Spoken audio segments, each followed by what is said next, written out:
It is an absolute pleasure to welcome back a real dear friend of ours.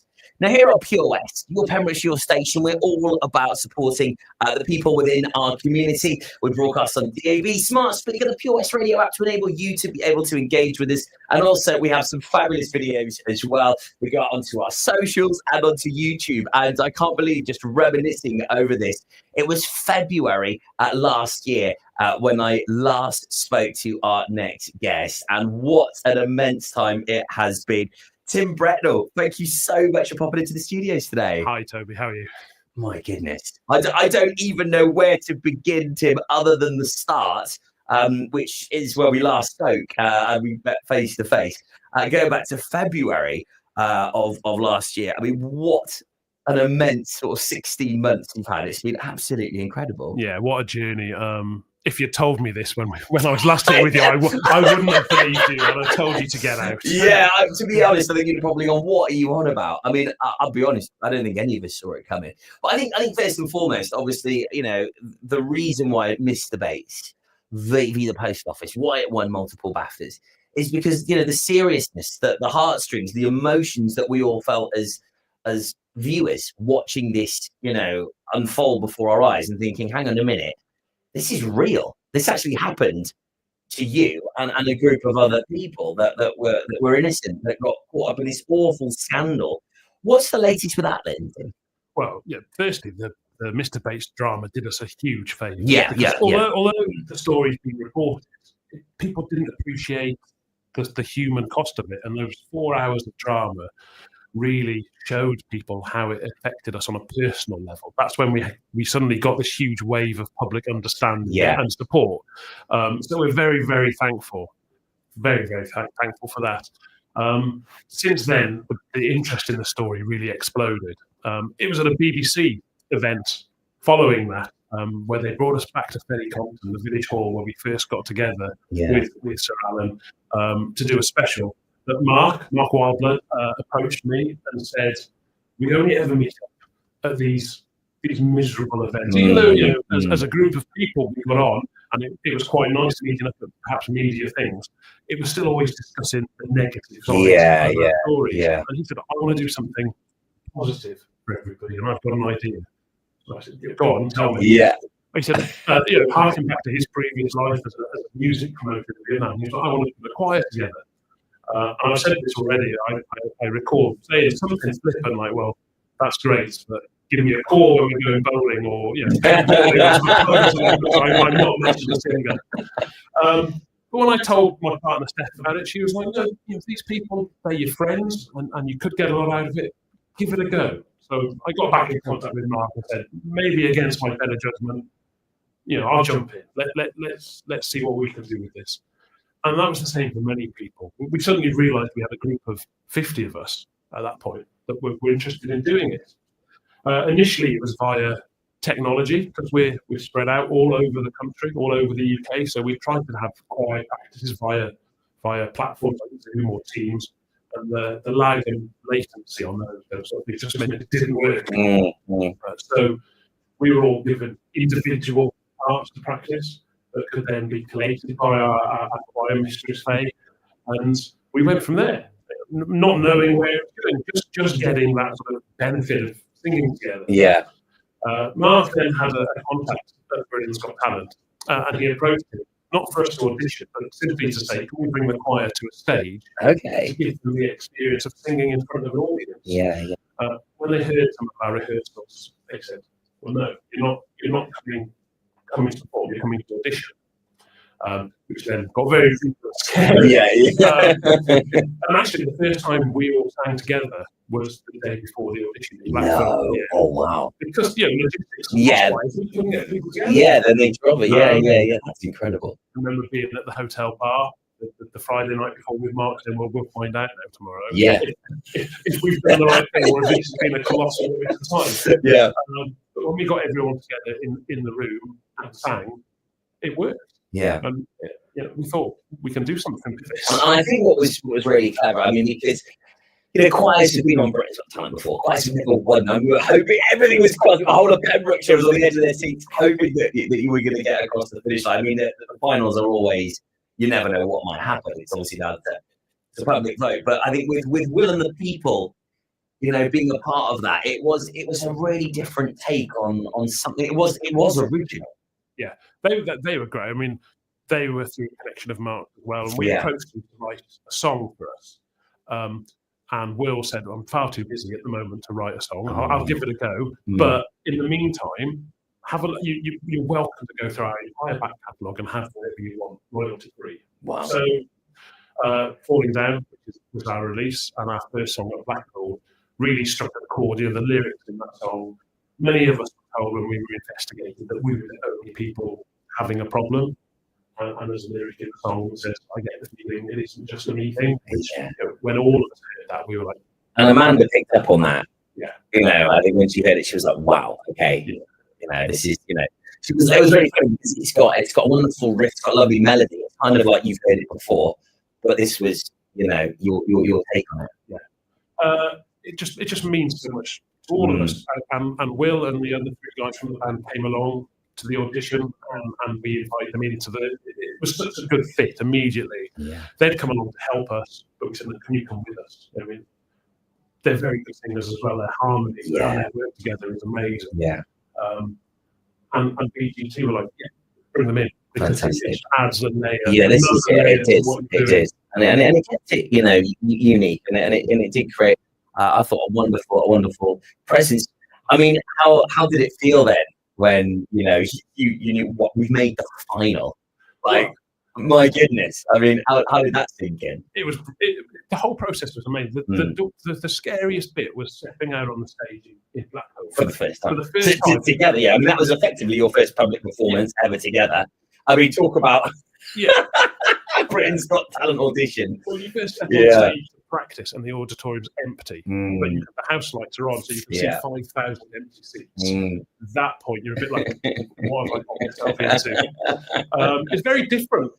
People that have been on the stage, and when you step out on the stage for a live, you can't see the audience because the lights are all on. Yeah, you can see the four judges in front of you.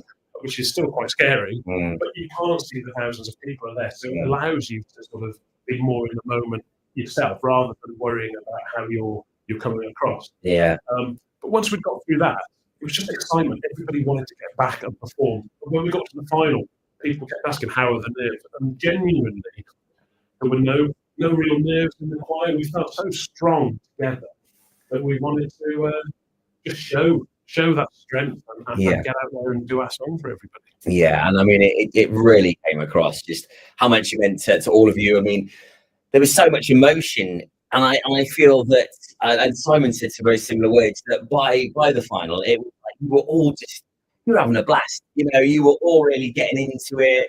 Everyone was having a really good, sing song from the heart, and it was so animated. It really came across. Yeah, all four of the judges really understood where we were coming from. Yeah. I mean, if it was purely based on our singing talents, although we improved massively through the process with the coaching and the help that we had, it was the story and the feeling. And at one point, it wasn't ever put on air, but one of them said, courage is your talent.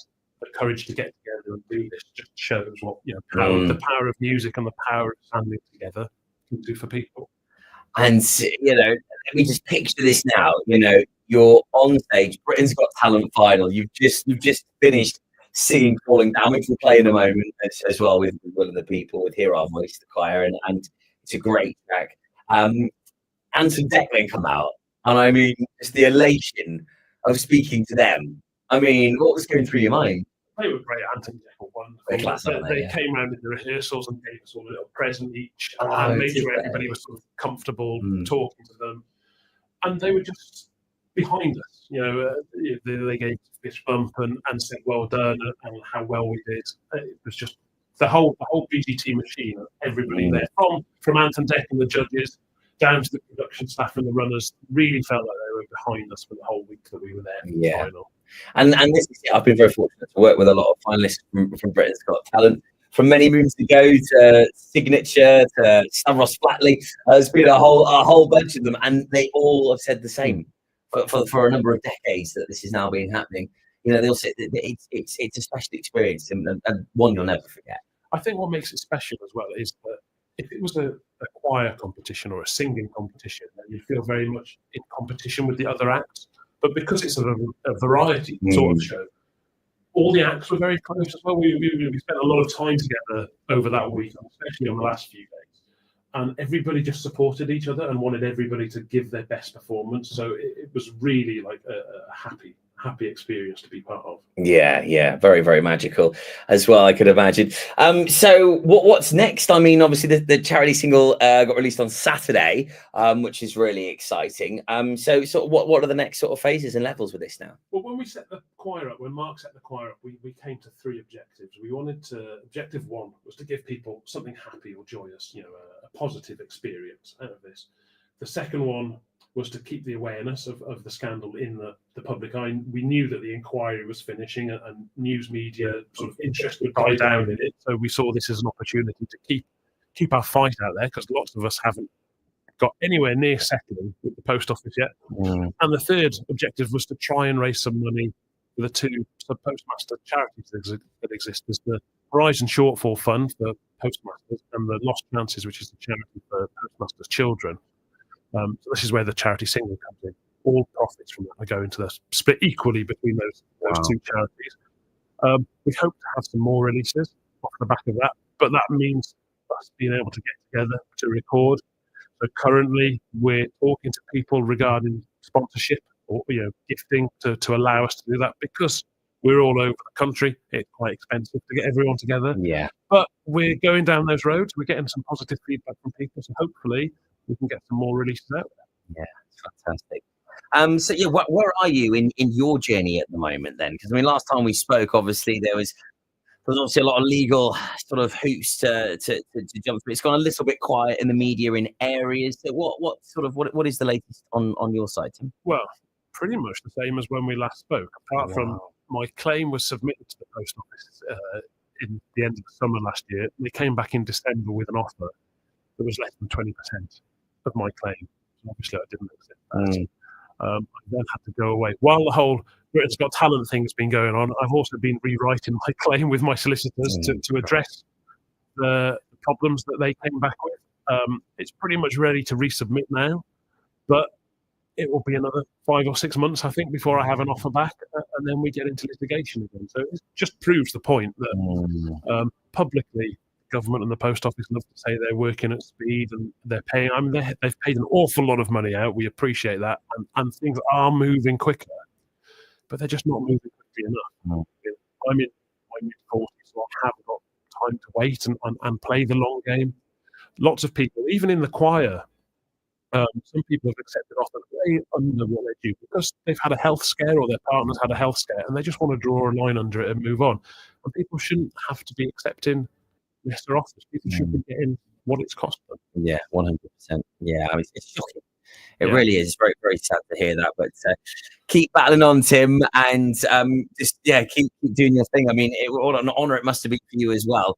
Not only singing with Hear Our Voice and Will and the People on Britain's Got Talent, but I mean, you were sort of automatically spearheaded a little bit to sort of be the spokesperson as well. So in any media conversation around this, that microphone got shoved straight to you. Yeah, fortunately or unfortunately, it was found out that I could speak publicly quite well, so it sort of got pushed towards me. But after I did a bit at the inquiry and I did a bit at the select committee last year, I was approached by family members of older sub-postmasters who said thank you so much for saying what my mum or my auntie or my dad can't say because they're too old, they're too shy.